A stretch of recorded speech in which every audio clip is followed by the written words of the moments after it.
Welcome to the Rim Break Rodeo. We hope this video helps. You need admin rights and a current Telegram app. Once you have both, open the group settings and enable topics immediately. Make sure to pick who can create and edit topics, admins only or all members, because that controls future clutter. After toggling topics on, set default visibility and message history options so new members see past pinned threads. Once done, confirm the Topics tab appears at the top. If it does, you're ready to create your first focused conversation. Start by tapping Topics and choosing New Topic. Name it precisely so members know its purpose. When you set the type, public, restricted, or announcement, you control who can post and how searchable the thread is.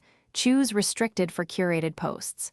Post the first message to seed conversation, then reply with threaded replies to keep discussions nested and contextual.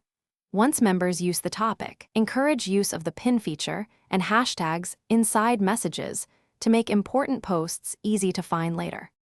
To wrap up, regularly edit topic titles, archive stale threads, or delete duplicates so the Topics tab stays useful.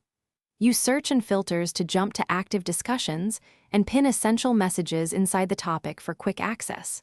For cross-posting, link to a topic from other chats to guide members. If something goes wrong, topics missing or settings not applying, check your admin rights and update the app. Additionally, make sure the group isn't a legacy type that blocks topics, because that's often the root cause. Thanks for watching. Consider subscribing if we helped you.